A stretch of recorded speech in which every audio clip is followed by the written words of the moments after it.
chimera biotechnology and how it is a path to reducing the organ shortage and transplant waiting list. I'm very excited to talk to you all about my topic because I believe that this technology and procedures will not only be life-changing for the entire world, but it may even be life-saving for any one of you here today. Throughout this presentation, we will discuss the 6 main pillars of my project so that we all get an in-depth understanding of what I'm here to tell you all today. The 6 pillars include: how severe is the human organ shortage? What is a chimera and what is its purpose? How is this topic related to my life? What is preventing these procedures from being practiced? What I have done to make a change? And then we'll close things off with my final thoughts. So 1, how severe is the human organ shortage? According to a study performed by John Eflin, a statistical research expert, in September of 2023, organ donations from living donors are at their lowest numbers since 1999. The total number of donations from living donors in 2023 was only 5,118. According to DonateALife.net, over 100,000 recipients are waiting to receive a life-saving transplant as of 2024. Just to help put in perspective of how big of an issue this all is, every 8 minutes, another person is added to the waiting list, and 16 Americans pass away every day while waiting for a viable transplant. This process that America and other countries around the world use as a way to help people with failing organs is not acceptable. I view this as a short-term solution for a long-lasting issue.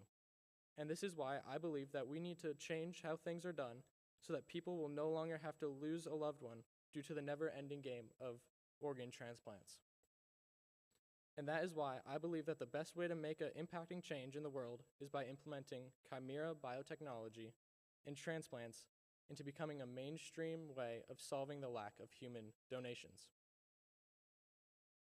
Next, what is a chimera? According to Boston University, a chimera is an organism that have both human cells and animal cells in their bodies. In a more simplistic explanation, this means that you are either able to take a part of an animal body and then placing it into a human body, or you are placing human embryos into an animal to use them as a carrier in order for the organism to grow. When the animal has reached the size that scientists deem satisfactory, they remove the now fully grown body part from the animal and use it for a human in need. Here are some examples of chimeras. Animal-human chimeras can come in many different forms and sizes, as I just stated. Some examples include human ears being placed and grown inside of rats.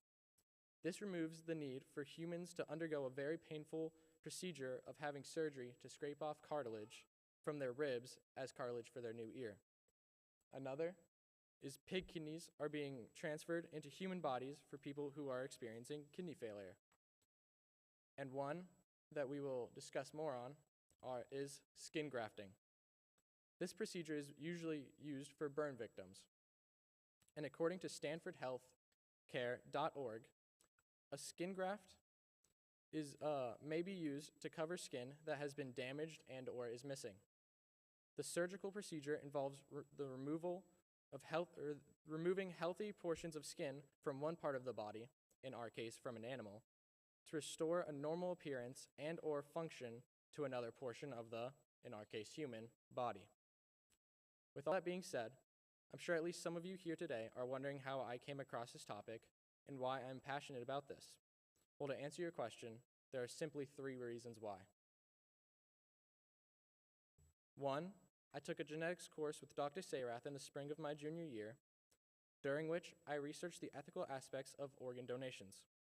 This was the first time that I had investigated how these procedures are executed.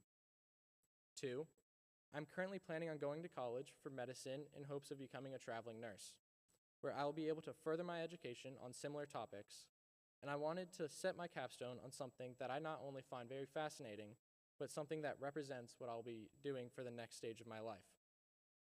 And finally, I'm interested in this research because my own grandfather has received a chimera transplant. He experienced an accident a few years ago where he lost a substantial amount of skin around his nose to the point that his doctors decided that it would be best to implement pig skin around his nose for his skin to use as a base until it grew and fully healed.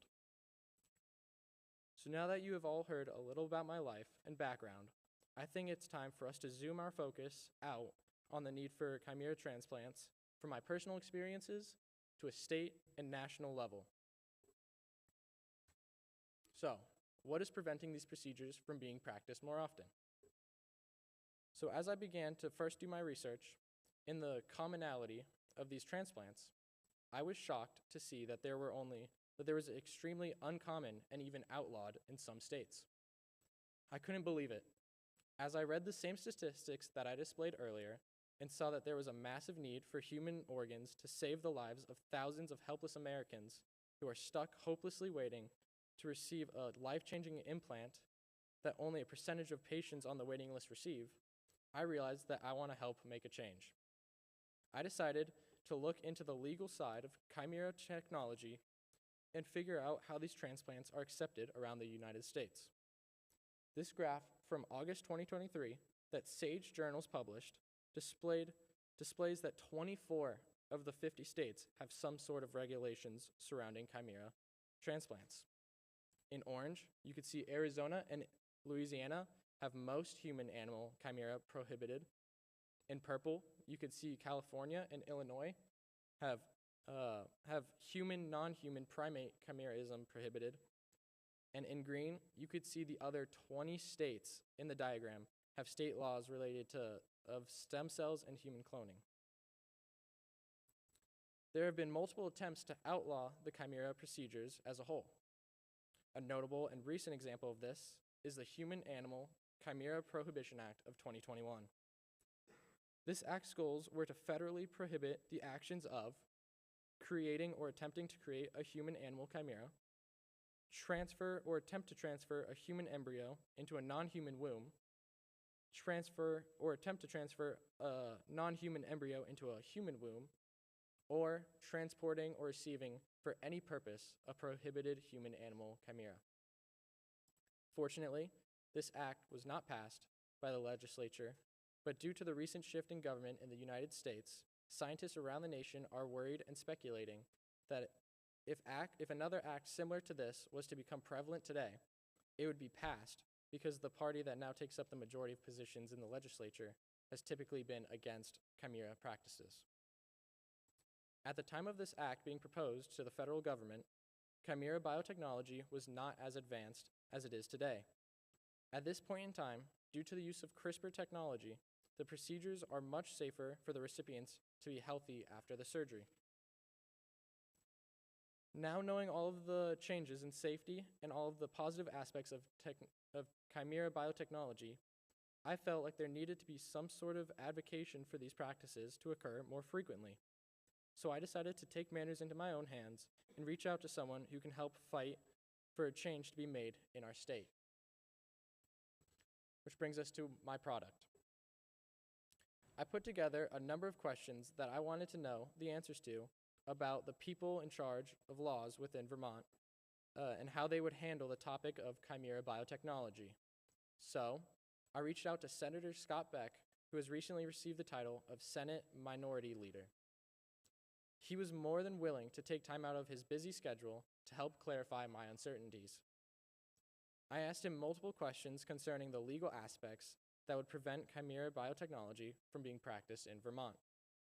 Some of my questions included, from your experience while serving in office, what are some of the big issues around state funding of medical research? 2, from your experience working in the House, what concerns, besides expenses, prevent bills about medical issues from being passed within Vermont? And 3, compared to Louisiana and Arizona's laws and California and Illinois' regulations that I spoke about earlier, do you think that in the near future, with the recent elections, if topics like these arose to the Vermont State House's attention, that these laws would be accepted or denied? And if so, what would their reasoning be? A common response that I received showed that one of the #1 concerns that the Vermont government has about chimera technology is whether or not this problem applies to the majority of Vermont citizens. There may be concerns within the House and legislature that this issue of organ shortages may be something that needs to be raised to the federal scale due to the large demand.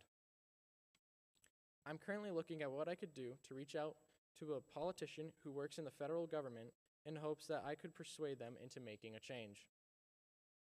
In my interview with Senator Beck, I asked him whether or not he would be willing to sponsor a future bill promoting the involvement of this technology within Vermont. He said that he would be interested in looking deeper into the research and science of these procedures before taking a full stance on the topic. Following his now grown interest in chimera biotechnology, I decided that the most effective way to make a difference in my community would be by writing a policy briefing paper to the senator to show him the benefits of implementing this technology within Vermont. The paper's main purpose is to both spread awareness of the future of chimera procedures and to gain a supporter of this technology inside of the Senate in hopes that he would fight to make a beneficial regulations around this topic. Due to the recent election season, I had to persevere through several setbacks of getting a hold of politicians, such as multiple unanswered emails and phone calls from different senators and representatives. Due to the hiccup that I had to power through, I will be forwarding my paper to Senator Beck in the upcoming days. This brings us to my final thoughts. As our time here begins to come to a close, and I have your attention for a couple minutes longer, I want to express to all of you how I truly believe that this topic is essential for the well-being of our future. Throughout the past, chimera technology has transformed from myths within Greek history to a science fiction topic in novels written by Margaret Atwood, to now a viable option of saving thousands of lives within the United States each year. This biotechnology is already a promising way of lowering the human organ shortage and waiting list while it is at its current phase. I'm confident that in the current trajectory that scientists are furthering their understanding and executions of these procedures within our lifetime, chimera biotechnology will be a key factor of how the medical field performs even their most simple transplants. With all this being said, I want to close my presentation the same way that I began it. I hope that you truly take these words to heart, and when you leave here later today and think back to this presentation, you remember that chimera biotechnology and procedures will not only be life-changing for the entire world, but it may even be life-saving for any one of you here today. My name is Gideon Pearson, and if any of you are interested, my sources can be provided upon request. Thank you.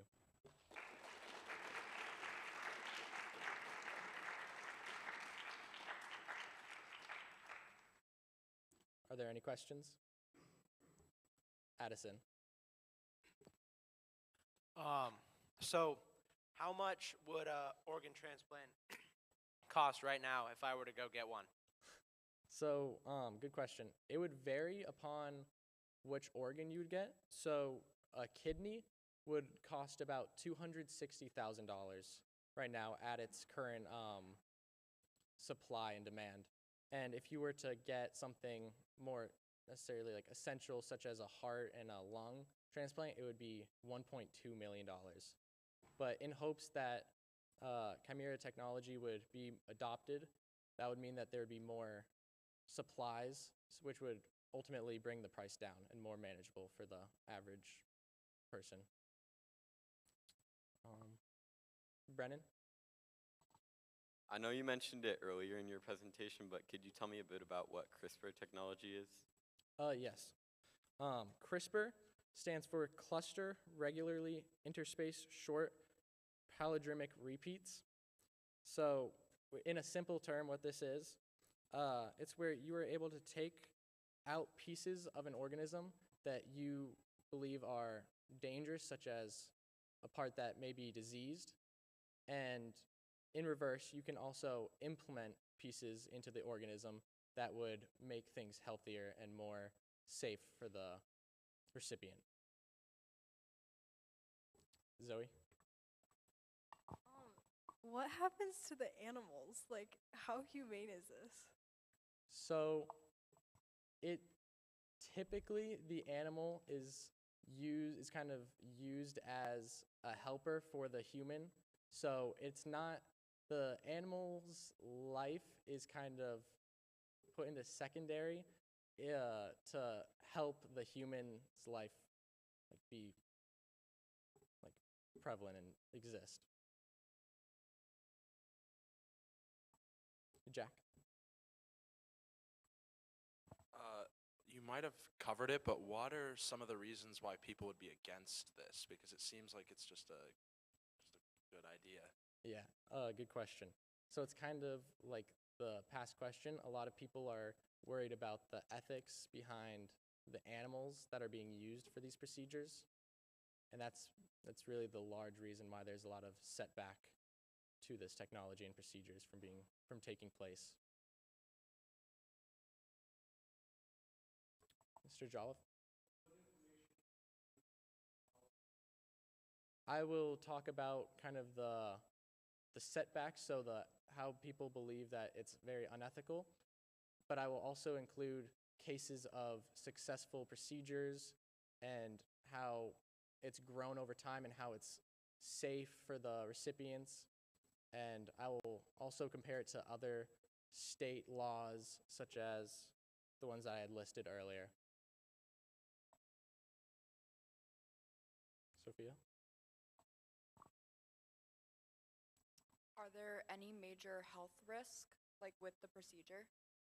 So similar to any procedure and any surgery, there will definitely be dangers that entail, but over time, as time moves on, the procedures will become more and more safe. So currently it is viable and it's usable, and as time moves on, it will become more safe, but it is similar to other procedures with any surgery. Yes? Are there any other options that have been proposed, or is this the only one that will help with the shortage? Through my research, this was the only other solution to the organ shortage in the United States. So, yes. So this is the primary that I've seen. Mason? Do you think like chimera technology is the end-all be-all of growing human organs, or would there be a more humane alternative in the future? I don't believe that this will be the only solution. I believe that over time, similar to how chimera technology has kind of grown, become more prevalent, that other procedures will rise over time. And I do believe that just the simple human-to-human transplants will still be in use. Yes, Mr. Lejean? Do you know what the typical success rate of this is, or I guess in some cases what the percentage is that where the organ doesn't actually end up working? Yes. So it isn't completely accepted by a lot of states, so it's still not very common for these things to happen. But it is used, and there have been many examples of success. Emmett? Are there like any noticeable differences? Like if you got like a pig heart, would there be anything like noticeable different like after you get it? So that is what scientists are working on currently. They're trying to make it so that it's just as similar as a human like heart or kidney as possible. So over time, it will become more and more similar.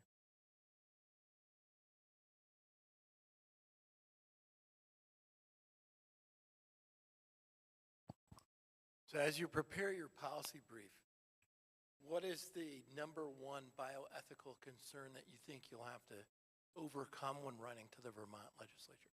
I think it will probably surround animal rights and safety.